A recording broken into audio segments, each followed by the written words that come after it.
문재인 대통령이 오늘 오전 이틀간 러시아 순방길에 나섰습니다. 푸틴 러시아 대통령과 정상회담을 할 예정이고요. 이 자리에서 북한 6차 핵실험 이후 어떤 방식으로 외교적 공조가 논의될지 관심이 모아지고 있습니다. 국내에서 자유한국당은 문재인 대통령 해외 순방 중에는 장외투쟁을 하지 않겠다라고 밝혔죠. 그런데 국회 일정 거부 방침은 계속 유지하기로 해 전해드린 것처럼 정기국회 파행은 계속될 전망입니다. 최진영 변호사, 김성환 시사평론가와 함께 정치권 이슈 자세히 살펴보겠습니다. 안녕하십니까? 네, 안녕하십니까? 예. 문재인 대통령이 푸틴 대통령과 정상회담을 하는데 일단 문재인 대통령도 6차 핵실험 이후 원유 공급 중단 등도 포함한 여러 가지를 좀 강한 대북 제재를 검토하고 있죠. 어떻게 지금 전망하십니까? 일단 푸틴 대통령하고 정상회담 과정에서 그런 언급들이 있을 것 같은데요. 네. 푸틴 대통령이 과연 거기에 동의를 해줄지 이건 좀 의문입니다. 이미 푸틴 대통령이 밝힌 바에 따르면 이 대북 제재가 특히 원유 제재가 별 의미가 없다. 북한은 체제 보장을 원하는 것이다. 이렇게 지금 얘기하고 있는 상황이거든요. 예. 근데 이런 상황에서 이 유엔 안보리 차원에서 북한의 원유 수출 금지를 이 합의를 이끌어내기가 그렇게 쉬운 것은 아니다. 이렇게 보이는데요. 저는 이번에 이제 그 정상회담의 이른바 이제 문재인 대통령의 목적이라고 한다면 단기적인 어떤 푸틴 대통령의 대북 제재 동참을 이끌어내는 방식보다는 예. 좀 더 장기적인 어떤 고민들을 하고 있지 않을까 이렇게 생각합니다. 어떤 겁니까? 우리 주식에도 단기 투자가 있고 장기 투자가 있듯이 이 북한을 대화로 이끌어내는 것은 그렇게 현재로서는 쉬운 방법이 아니거든요. 또 장기적인 관점에서 바라본다면 러시아가 북한을 대화로 이끌어내는데 중국보다는 오히려 더 역할을 할 가능성도 있다 이렇게 보는 것이고 이번에 신북방 정책과 관련해서 러시아하고 경제 협력 분야를 이끌어내려고 하는 노력을 할 것이기 때문에 예. 그런 것들을 고리로 해서 좀 장기적으로 러시아가 지금 이 핵 경색 국면에서 어떤 역할을 할 수 있도록 이끌어내는 좀 장기 투자의 측면이 좀 강하지 않을까 이렇게 생각이 됩니다. 그러니까 장기적인 측면, 그 말씀하셨으니까 요거 하나만 짚고 넘어가죠. 그 동안에는 이 북핵 문제에서 중국을 이른바 레버리지로 이제 삼지 않았습니까? 네. 중국을 설득해서 북한을 변화시키는. 근데 그게 사실 어렵고 실패에 가깝다라는 평가가 나오면서 일각에서는 러시아, 사실 북한도 지금 해외에 나갈 때요. 이란 얼마 전에 김영남 순방할 때도 이 모스크바를 들렸답니다. 이 중국 가까운 중국을 놔두고 그렇다면 우리도 러시아의 오늘 그 만남이 그런 장기적인 관점에서 뭔가 좀 하나라도 좀 얻어와야 되는 건 아닌지 그래야 좀 안심이 되지 않을까요? 우리 입장에서는 사실 푸틴 대통령이 대북 제재 동참하겠다 이렇게 한마디 시원스럽게 해주면 참 좋겠죠. 예. 좋을 것 같은데 러시아 입장에서 그런 언급을 받아내기는 현실적으로 좀 쉽지는 않을 것 같습니다. 다만 이제 지금 북한 입장에서 보더라도 김정은 위원장의 입장에서 봐도 중국과 굉장히 관계가 불편해졌습니다. 특히 이제 ICBM급 미사일 발사하는 로켓 발사하는 문제라든가 특히 6차 핵실험 이후에 중국이 굉장히 불쾌한 반응을 보였거든요.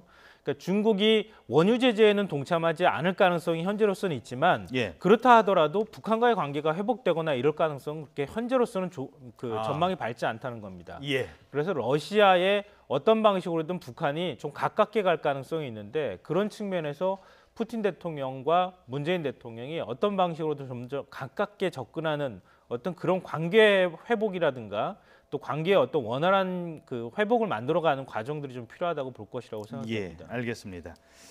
자, 이렇게 문재인 대통령이 해외 순방에 나섰고 그동안 국내 정치권은 과연 꼬여있는 실타래를 풀 수 있을지도 관심입니다.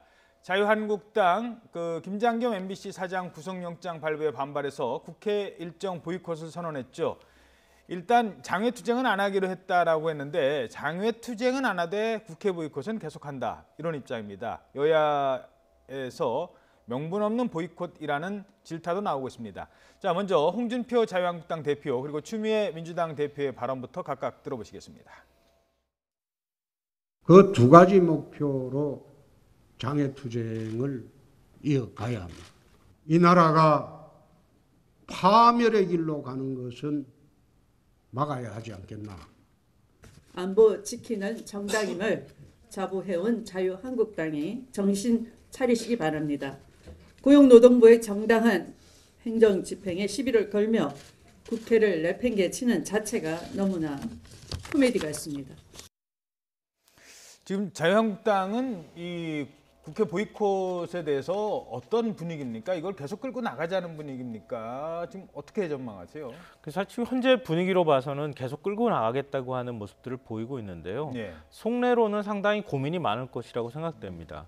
왜냐하면 이제 제1야당으로서 투쟁을 한다고 하면은 투쟁에는 두 가지 조건이 필요합니다. 투쟁의 명분이 있어야 하고요. 국민의 어떤 여론 지지가 있어야 합니다.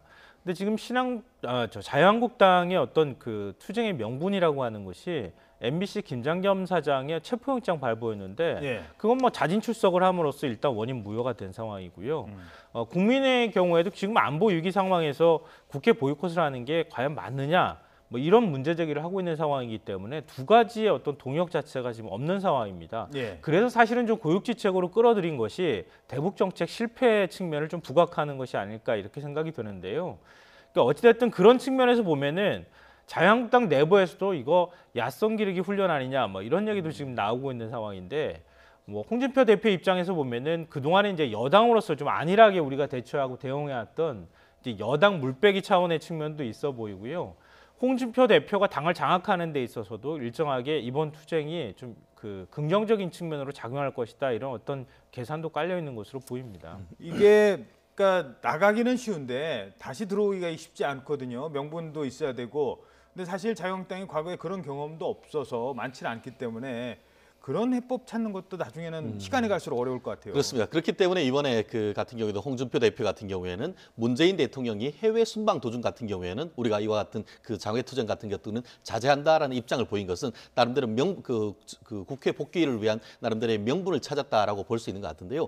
지금 그 한국당 내부에서 봐서는 이와 같은 장외투쟁 내지 강경투쟁 모드가 나쁘지는 않다라고 판단을 하는 것 같습니다.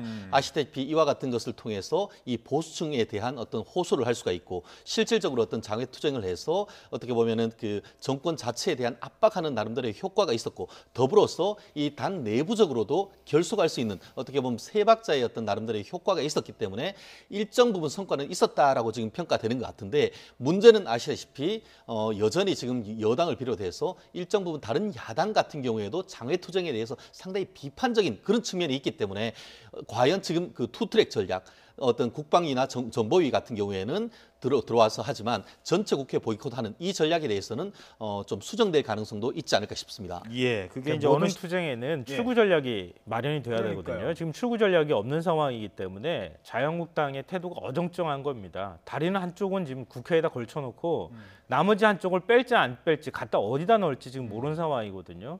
그러니까 이런 상황을 좀 애매모호하게 그냥 계속 두지 말고 좀 차라리 깔끔하게 정리할 필요가 있는 겁니다. 그러니까 자유한국당이 일정하게 이제 내부적으로 말씀하셨던 것처럼 소기의 목적을 좀 달성했다고 판단이 되면 뭐 굳이 김장례 사장 문제는 해소가 됐으니까 그러니까 안보 문제에 좀 집중하는 모습을 보이겠다고 한다던가 아니면 지금 오늘 국민의당 김종철 원내대표가 얘기한 것처럼 대통령이 뭐 여야 대표하고 동시에 만나서 안보 문제를 초당적으로 협력해보자라고 한다거나 이런 어떤 다른 차원의 제안들을 함으로써 출구 전략을 만들 필요가 있는데 아직까지는 거기 단계까지 가지 않은 것 같습니다. 그러게요. 북핵 문제 갖고 좀 여야가 같이 머리를 맞대보자 이런 제안은 지금 당장 급한 거니까요. 가능할 수도 있을 것 같습니다. 결국 뭐 어제 청와대 찾아갔지만 빈손으로 돌아온 자유한국당이었습니다. 자, 그럼 그 핵심 사안을 살펴보죠. 어제 김재철 전 사장, 김장겸 사장, 김재철 전 사장이 노동청에서 조사를 받지 않았습니까?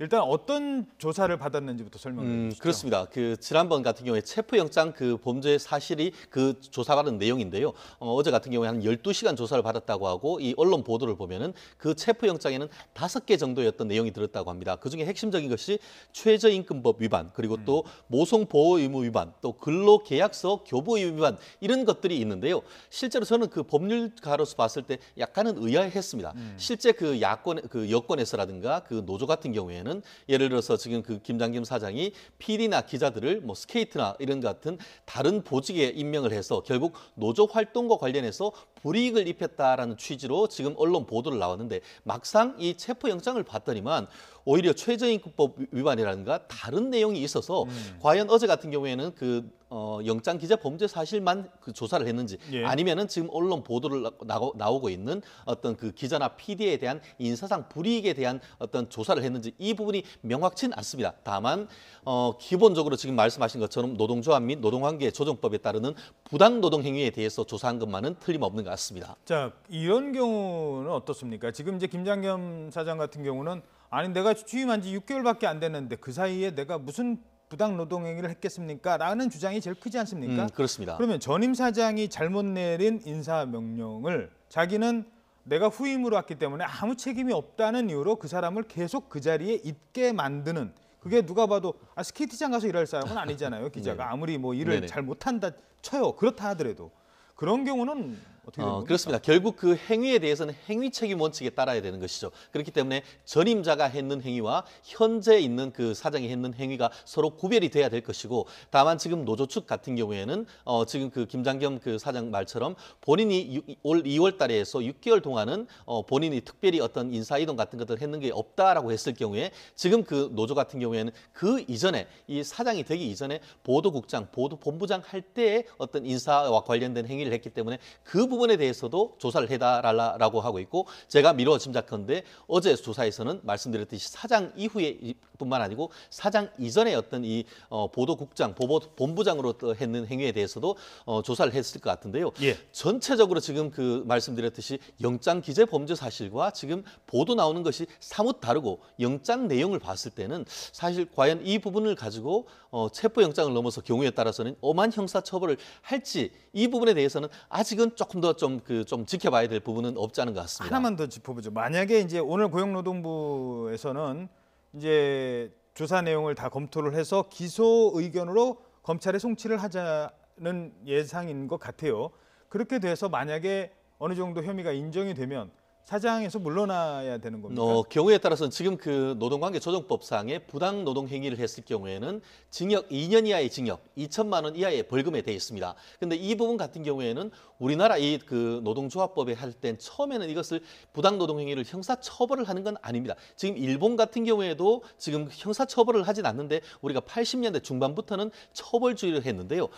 전체적으로 처벌 수위가 그렇게 높지는 않습니다. 그렇지만 이와 같은 그 노사관의 어떤 문제가 생겼을 때에 과연 이 부분에 대해서 그 형사적인 책임이 있을 때에 이 그 리더십이 바로 설 수 있을까? 이 부분에 있어서는 본인이 진퇴를 거치를 결정해야 되는 그런 사안이 아닌가 생각을 합니다. 자, 이 문제의 그 핵심 큰 줄기는요. 처음엔 언론 자유의 문제였습니다. 네. 언론 기자들이 PD들이 공정 방송을 위해서 이 언론 장악을 반대하면서 파업을 했고 시작이 되는 건데, 나중에는 이게 어떻게 되냐면 노동의 문제로 갑니다. 엉뚱한 데다가 막 발령 내고 인사 보복하고, 이게 노동의 문제거든요. 자, 지금 어떻게 풀려냐면 노동문체부터 먼저 풀고 나중에 이제 언론 자유를 회복시키겠다는 것으로 이제 거꾸로 이제 다시 추진을 한다는 건데, 이 큰 맥락에서 봤을 때 이 문제 어떻게 봐야 될까요? 그러니까 지금 방금 전에 말씀하셨던 것처럼 김장겸 사장은 처음 이제 사장이 임명될 때부터 낙하산 사장이다 이런 이제 논란이 굉장히 많았었고요. 뭐 이전에 김재철 사장 때부터, 그러니까 당시 이명박 정부 때부터 사장들이 쭉 임명이 됐는데, 그 사장들이 임명되자마자 이른바 이제 그 이념적으로 사람들을 검증한다거나 노조원이라는 이유로 이 기자직을 유지하거나 PD직을 유지할 수 없게, 그러니까 일종의 한직으로 발령을 내버리기 시작했다는 겁니다. 예. 그 결정적인 것들이 이제 노조 파업으로 그게 드러난 건데요. 2012년 파업 때 참가한 노조원들을 중심으로 해서 부당 노동행위가 벌어졌다라고 하는 게 현재 노조의 주장인 겁니다. 그러니까 앞서 말씀하셨던 것처럼 뭐 드라마 세트장이라든가 스케이트장으로 발령된다거나, 아니면은 프로그램을 제작할 때 일종의 가이드라인을 줘서 제대로 보도를 못하게 한다거나, 이런 일들이 부당 노동행위의 범주 내에서 같이 동시에 이루어졌다는 겁니다. 그러니까 노조에서 문제 제기를 할 때 사장이 우리가 진보적이라는 이유로 이걸 못하겠습니다라고 하기에는 굉장히 좀 현실적인 어떤 법률을 적용하기는 어려운 측면이 있잖아요. 예. 그렇기 때문에 부당 노동행위에 관한 측면에서 특별 근로감독을 신청했고, 이번에 이제 체포영장까지 발부돼서 조사에 이르기까지 된 것이죠. 예, 알겠습니다. 자, 다음 내용 짚어보겠습니다. 국정원 댓글 사건 재수사하고 있는 검찰이 이 양지회라고 있죠. 국정원에 근무했던 전직 그 근무자들의 모임, 전현직, 양지회 전직 그리고 현직 간부 2명을 구속영장을 청구했습니까? 지금 구속될 단계에 있다고 그렇습니다. 하죠? 그 아시다시피 그 원세훈 전 국정원장에 대해서 지난 8월 말에 징역 4년의 그 실형이 선고된 이후에 그 관련되는 그 이 국정원 댓글 사건이 급물살을 타고 있는 것 같은데요. 서울중앙지방검찰청에서 한 10여 명이 이 팀을 만들어서 조사를 하고 있고 관련해서 첫 지금 구속영장 청구했는 사례가 나왔습니다. 한 사람 같은 경우에는 전 그 양지회 그러니까 그 국정원 전직 그 직원들의 어떤 그 전체 기조실장을 맡았던 사람이고 또 한 사람 같은 경우에는 현직으로 있는 분이라고 하는 것 같은데요. 전체적으로 얘기를 했을 때에 지금 원세훈 원장이 이번에 유죄로 받았던 그 당시에 어떤 선거법 위반된 공범으로 지금 그 영장이 하나 청구가 됐고 또 박모 씨란 사람에 대해서는 증거 인멸과 관련해 가지고 지금 영장이 청구가 됐다라고 하는데요. 일단 지금 영장 청구가 됐기 때문에 영장 실질 심사에 따라서 법원이 그 결정을 조금 지켜봐야 될 것 같습니다. 그 전 국정원장 원세훈 원장 얼마 전에 징역 4년 파기환송심에서 징역 4년 법정 구속됐잖아요. 그렇습니다. 이게 이제 정범이고 공동정범 뭐 이렇게 따진다면 그러니까 그 원세훈 원장의 혐의와 이 두 사람의 혐의가 같은 겁니까?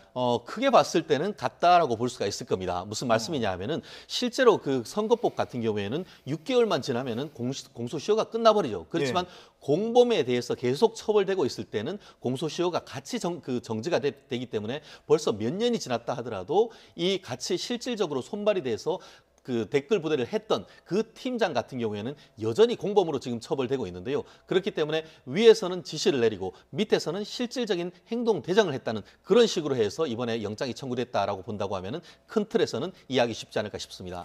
자, 그래서 이 국정원이 이 사람들이 그냥 했겠습니까? 국정원에서 돈 받아가면서 했겠죠. 네, 그렇죠. 그걸 이제 계좌 추적을 하고 조사를 하고 영수증 다 조사를 했더니 서경덕 교수 이름이 나왔어요. 근데 처음에는 나 돈 받은 적도 없다라고 이렇게 그런 식으로 주장을 하다가 이게 조금씩 얘기가 좀 달라지면서 지금 계속 관심을 모으고 있어요. 그러니까 저는 처음에 돈 받은 적 없다고 얘기할 때 그 얘기가 굉장히 설득력 있게 들렸습니다. 왜냐하면 2011년 9월하고 10월 2달만 200만 원씩 받은 것으로 나와 있고 네.